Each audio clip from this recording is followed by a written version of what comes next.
Welcome to the Athena 40 podcast, Conversations with Women from the MENA region.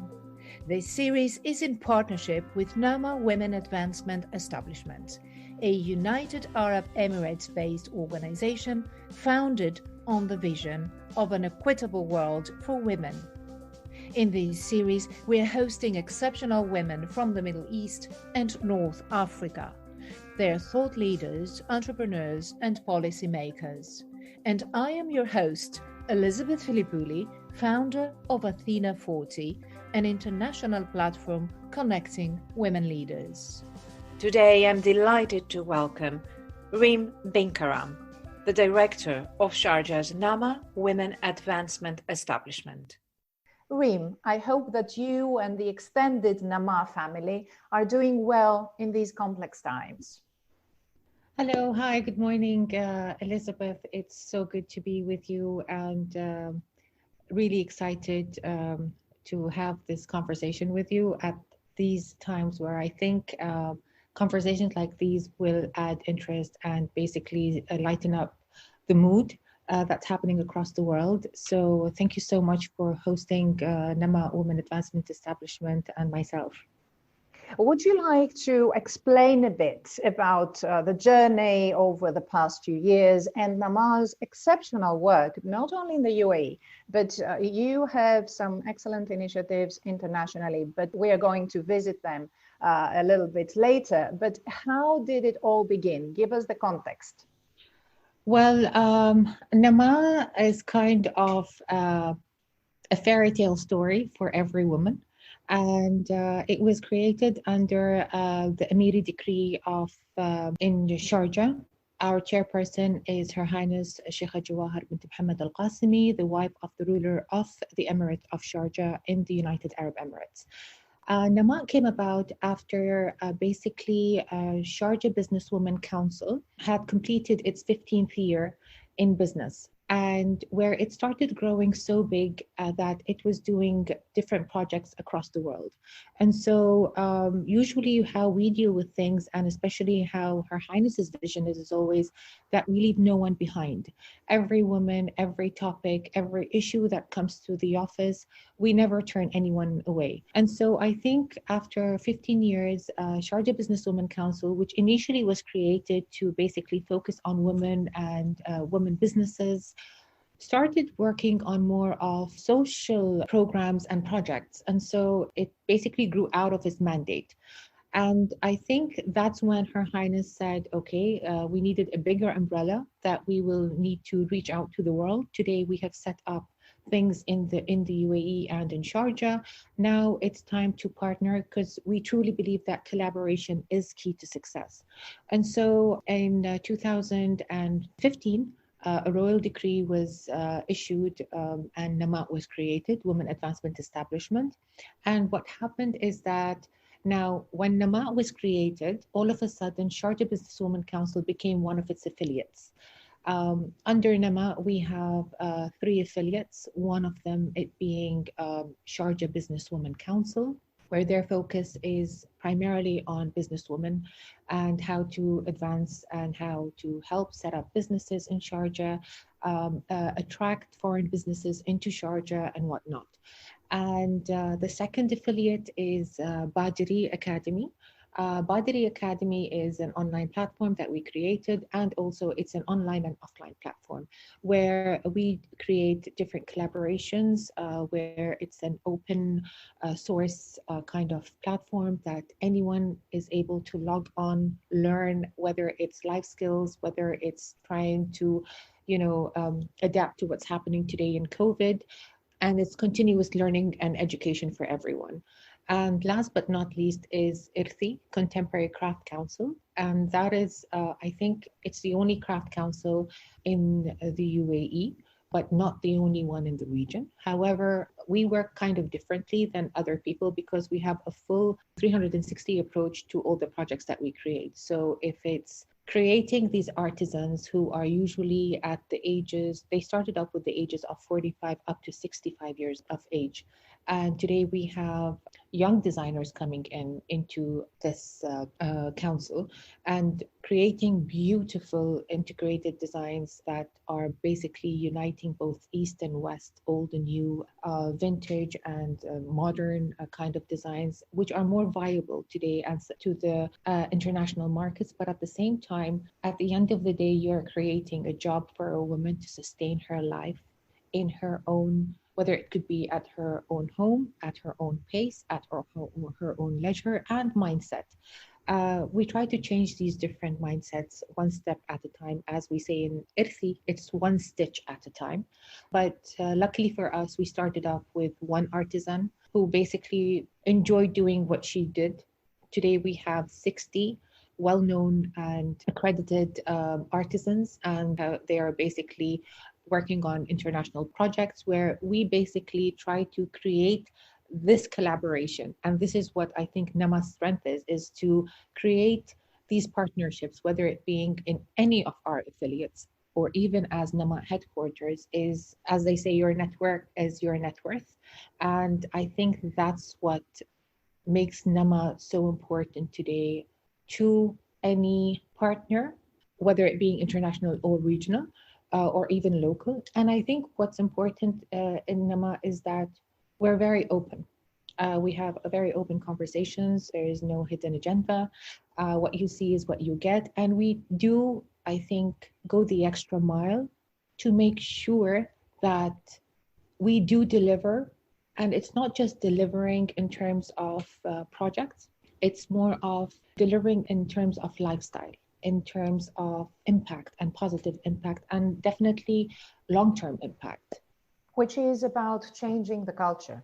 Definitely. Very much about visiting or revisiting our values and making sure that our values become our compass. And of course, that through these collaborations, we are able together to fight against stereotyping, unconscious bias, barriers that prevent not only women from entering the economy and supporting the economic development of our countries, but also men, because this is something that affects absolutely everyone. I mean, unconscious bias. Now, let's move to a topic which is very hot right now. 5 months ago, an entirely unforeseen threat landed into our lives. And of course, I'm referring to the coronavirus. How has COVID-19 impacted the social and economic life in the United Arab Emirates? Well, I think like any other nation across the globe, COVID-19 has brought in a wide range of disruptions across the social and economic sectors. The UAE happens to be one of them as well. But I think as a rapid response strategy to overcome the immediate economic impact on businesses, investment climate, the UAE introduced a slew of measures, including an economic stimulus package totaling, if I can recall correctly, I think it was 282 billion UAE dirhams. The Ministry of Economy, on the other hand, has also set up an interactive online tool to support the continuity of businesses and promote sound business practices as part of the efforts to basically shore up the private sector during the crisis or the pandemic. The UAE government also has unveiled a two-phase plan to reopen the country's economy and basically strengthen it post-COVID. The initial stimulus was focused on the short term. So the second phase was basically where seeking to prepare for the digital economy phase that will definitely and hopefully drive the economy to recovery. We at Nama, on the other hand, have also transformed our way of functioning. This was done by harnessing the power of technology. And I think everyone else in the world did the same. But I think the only difference was basically how ready we were. And it came to a surprise to us where we always knew it, but we never could measure the impact. But I think with COVID pandemic happening, we quickly adjusted and the transformation happened within literally 3 days. So we initially met in to start, social distancing and working from home on March the 9th. And literally by the 12th of March, we were at home, connected, and everything was set up, and we were good to go. 3 months later, we're still at home, we're working, projects have never stopped, the continuity. So by default, we had an embedded crisis management kind of policy that we never knew existed. So I think there are a few silver linings in the midst of all this crisis. But what we're doing also in Nama is basically when we said, okay, so how can we help ourselves in order to help others? We needed to understand everything that was happening around us. So what we did is, as internally, we started doing all these stress management courses, trying to see, sending out questionnaires and seeing how the staff is adapting first before and looking at all the problems that they may face. Obviously, because some of the staff members would have children, some of them would be engaged and or distracted by a lot of things that can happen at home. A lot of people are workaholic and decide not to go home because they just love their job so much. And all of a sudden they're sitting and they're, confined to their houses. So it had a lot of mental health issues that were arising. And our primary concern was the safety of the employees before we started talking about the general public, because we needed, our house safe at first. And I think within a month, everyone managed to adjust. So we created all these different programs using the different entities in and affiliates within NAMA. So Badari online platform was basically conducting courses for the internal staff. And then we started, once we saw the impact and the positive impact on the staff, then we started rolling out these programs to the public. And what was so beautiful is that the engagement of these individuals was beautiful, because you got people connecting from all over the world. So it wasn't just people connecting from our community or from the UAE, but we actually had people connecting, from the States and from London and all over the world. So it was beautiful to see how, because of the workload and the timings, if their timings, allowed them to. And what's beautiful is also Badari, we had a backup. So everything that we were doing, we were recording in order to create content. So it's basically now we're creating content on the go. And that also impacted how we started thinking and planning a lot of things within NAMA. You say content on the go, or would you like to talk a bit more about it? So this was like for us to record these webinars and then air them directly. So it was kind of, the content that we're creating is basically hands-on content, and it was real-time content. What's nice is that I think it was how people were actually looking at it.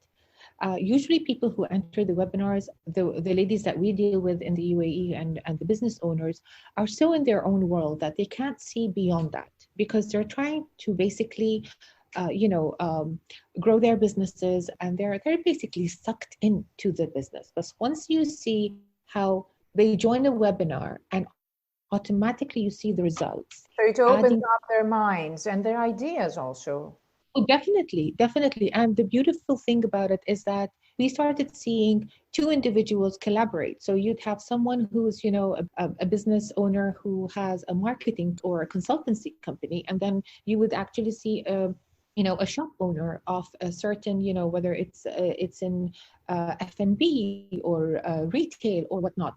You could see them collaborating and having these side conversations. And the minute we're over, they would be like, it's great that we had the opportunity, because I didn't know that I needed this. And only through this webinar did I realize that, okay, what's missing is the marketing part of it, or the digital part of it. Or branding, or perhaps a repositioning, the messaging. Exactly. The company or its purpose or its social impact. Yeah. And I think the most important thing is that we realized that women were fearing the downsizing of their businesses and didn't know how to do that. To them, downsizing is firing everyone. And we said, no, you can easily downsize, or, you can create more jobs, but smartly. So there were a lot of initiatives that came out.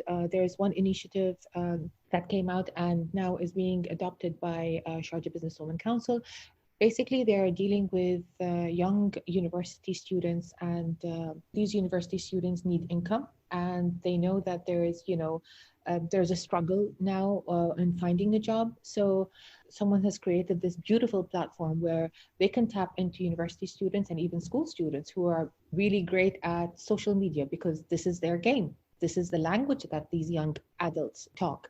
And so all these well-to-do businesswomen are now hiring these really young students to basically create content for their social media platforms, because they understand today that nothing is working except for online businesses and promotions that are going online. No one's reading newspapers because, obviously no one's receiving any newspapers due to, the distancing. But everyone can read online, everyone can promote online, but it's the content that's selling today. And the smarter your content is, the more engaging and the more useful engaging. it becomes, especially as we see different trends which are currently shaping and different needs in the market. And so industries will need to adapt to the new reality. Before we get there, let me visit a new initiative that you launched together with Pearl Initiative.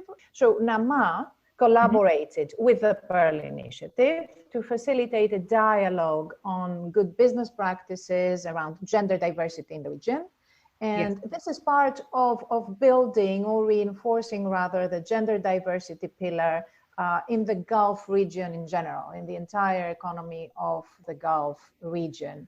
What are some of the main findings of this study, which was released recently? We created a few studies. The last one happened to be the survey, which was entitled Women in the Economy, the Gulf Region Outlook. And that was conducted across 11 sectors in the 5 Gulf region countries. And it was interesting to see that 79% of respondents said their organization leadership is actively trying to empower and promote women. Then we had, other findings such as the unconscious biases and the gender-based stereotypes, raising a family, and preconceived notions of women's roles and responsibilities were identified as the top 3 hindering workplace progressions for women.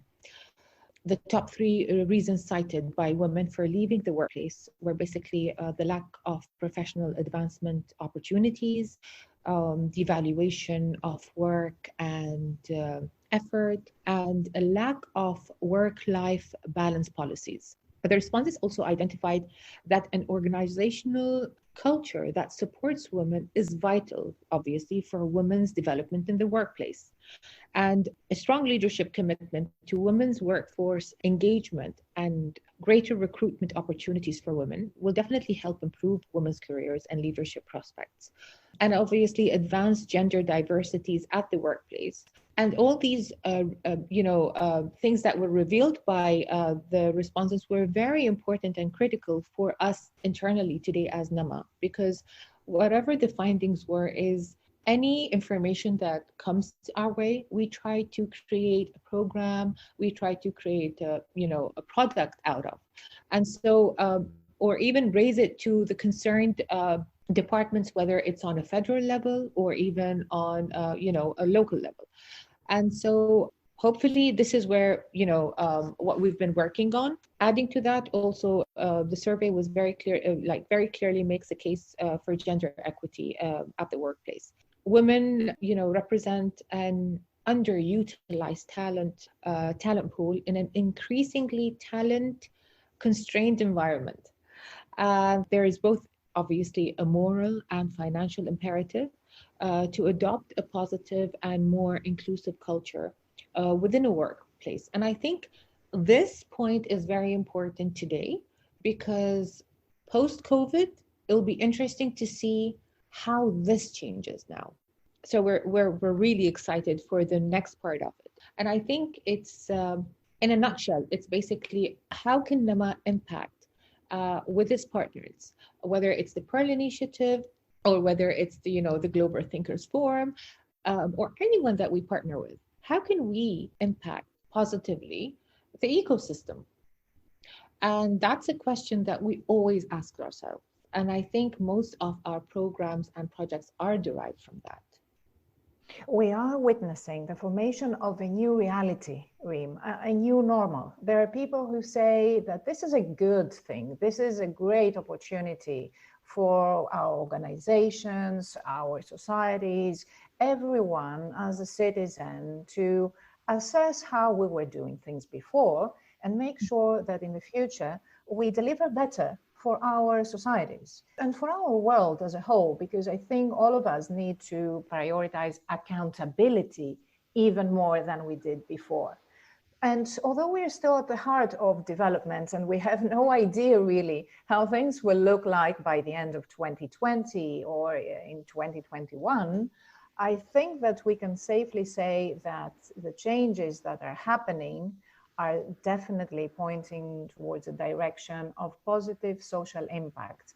And both NAMA and our organization has been supporting the UN Sustainable Development Goals for years now. And I wanted to visit with you, what are some of the key priorities that you feel are emerging from the COVID-19 crisis, both as needs to be addressed, but also as opportunities? Because let's talk also about positive things. Definitely. The minute we were asked to work from home, by default, we said, okay, let's look at our financial statuses. Let's look at, you're in an emergency here. You don't know how you're going to be surviving. Most of our projects are basically funded both by government, but we raised the next 50 by, with our partners. And so now that this pandemic has happened and businesses have been affected, we knew that the private sector is going to be affected. So it was very interesting to see, or it was very important for us to basically reach out to our private partners and think out of the box with them. So it was no longer that the cash was available. It was, okay, what if the cash today is available, but tomorrow may not be available? What is the smartest way on order to maximize or, the stretch out that dollar, as they say? And I think internally and together with our partners, it was very interesting to see how that shift all of a sudden was very important, and it became very natural. It became the new habit, and the new way of thinking. So we always tell them, well, okay, there is a zero budget to it, so what are we going to do, and how are we going to go ahead about it? How are we going to conduct this? So we started thinking very smartly, I think, now, and not taking things for granted. Not that we used to, but I think there were a lot of things that were basically misused in terms of whether it's connections, financials, even internally, the relationships between colleagues and relationships between the affiliates. So it was very important for us to basically strengthen those relationships first before we went on to do anything. We really looked into, all the projects that we had.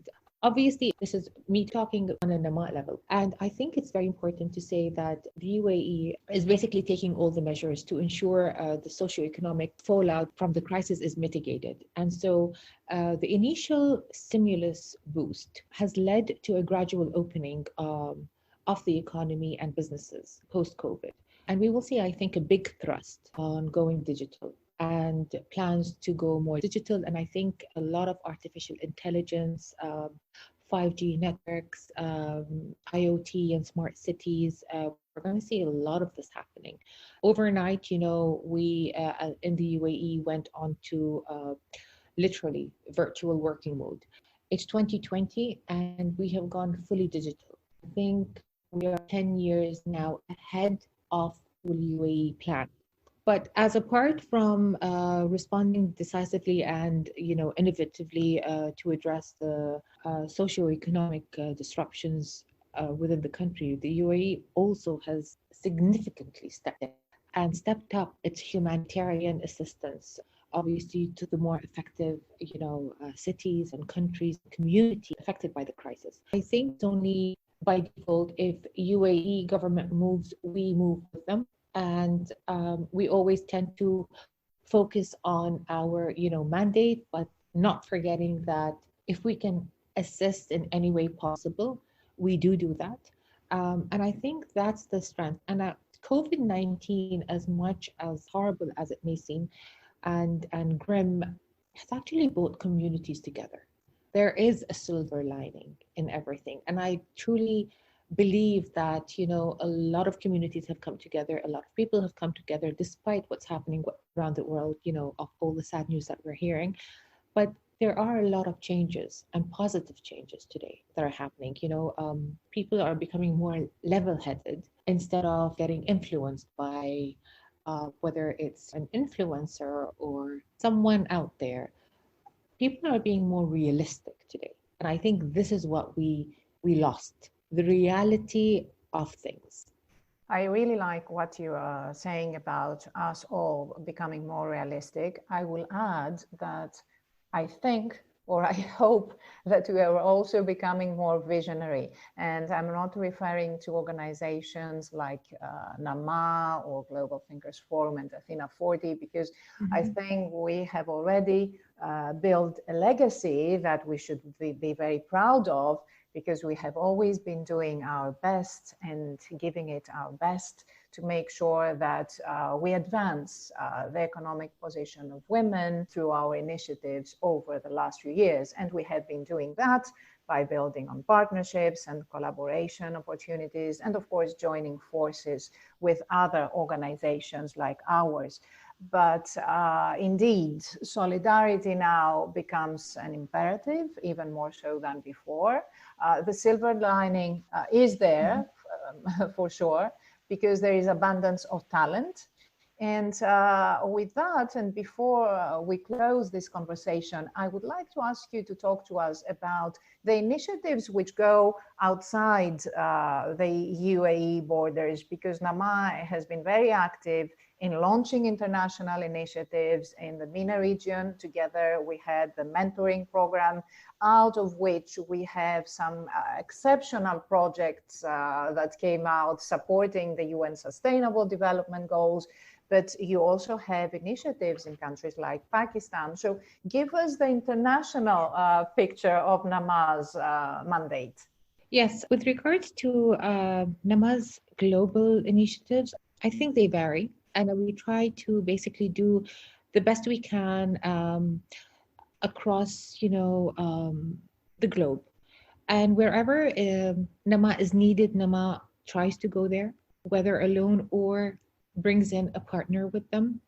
And as I said, always collaboration is definitely key to success. So we have had a few interesting projects, very interesting projects that we've done globally is through via partnerships. So we always try to look for projects that are targeted and towards women empowerment projects around the world, whether it's being, socially empowering or economically empowering women. And I think when we look for our partners, we look for like-minded organizations. So for instance, as you mentioned, the Global Thinker Forum, where we did the Athena MENA mentorship program. And that was a beautiful transformational online program that offered, the customized guidance and professional advice to women across the MENA region. The program we rolled out together for 2 years, and it was great to see how the impact and how we could measure the impact. So in total, we say 48 women benefited from the program. However, indirectly, we actually benefited more than 1,500 women. That was a successful collaboration. We also have other collaborations with UN Women. And NEMA organized a Women's Economic Empowerment Global Summit, weeks in 2017, to take forward the global call for action for gender equity and women's economic empowerment. So weeks, as we call it, also sought out to fulfill women's economic empowerment dimensions for the 2030 Sustainable Development Goals. And last year, in the second edition of the weeks, NEMA launched the Elevate platform. And that was, I think, the shift that was needed to needle the women's economic empowerment across, obviously, Asia, Africa, South America, and the Caribbean. So today, our scope is much bigger, but the projects are far more interesting, are still challenging. And I think the more difficult the situation is, I think the more we are persistent and determined to make a change. So our next big step would be creating a global partnership network of change makers. And I think this is exactly where Global Thinker Forum would be the perfect fit. And we can always, bounce each other ideas from each other. And I think this is what I like about our relationships with all our partners. Last year, so the minute we realized that Weeks is kind of us hosting people, yes, us trying to create the change and create a narrative for women.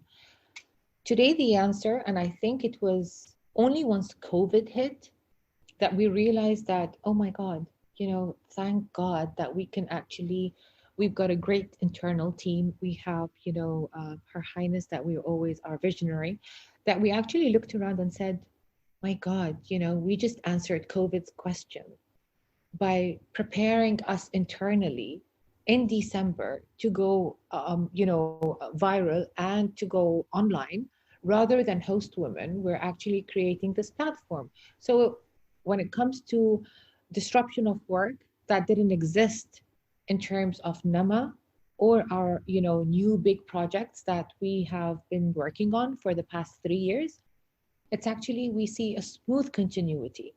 And that's why I always say there's always a silver lining, definitely, a change of mindset. And I think the change that is happening is actually affecting how we are behaving, whether it being by ourselves, on how we are investing in ourselves personally, or how we are investing at work or in our companies. And then, but on the bigger scale, it's how we can impact the entire world today. I think COVID made us understand that it's not just us, it's the whole world. One gets affected, we all get affected. So I think that's really interesting to see the mind shift. And other programs that we have is basically what we've been working on with the Global Network for Women Peace Builders, where we launched a Girl Ambassador for Peace program in Bangladesh and Indonesia in 2017. And that was to promote the economic empowerment of young women peace builders through skill development and entrepreneurship training. And what's beautiful about this was we quickly could see the impact, sadly, because once our girls graduated from this program in Indonesia, sadly, they were hit by the tsunami. And once they were hit, it was our young girls who were basically on the front lines of the relief.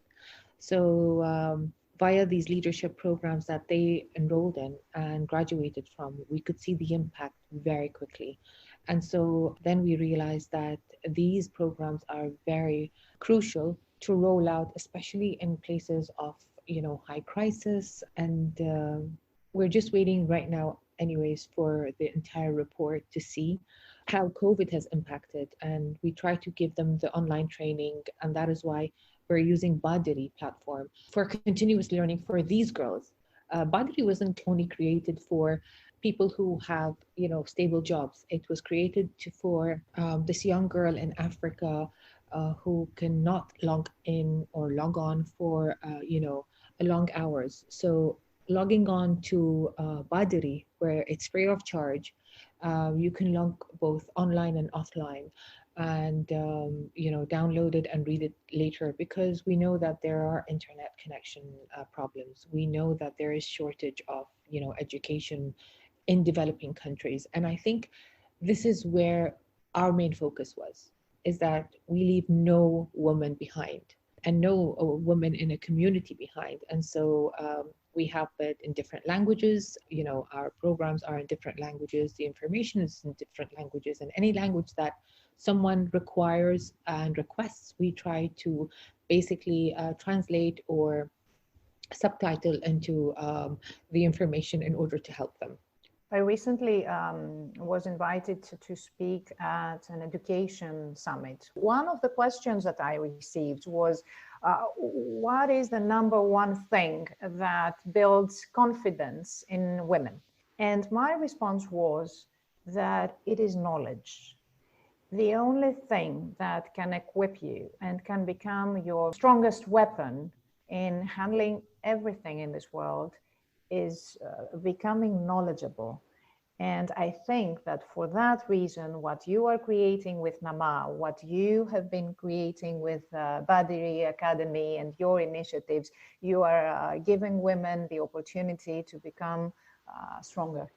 Thank you so much for hosting myself and in the name of Nama Women Advancement Establishment. It was, great fun, and I look forward to our future collaborations and definitely, seeing everyone once this whole COVID is over.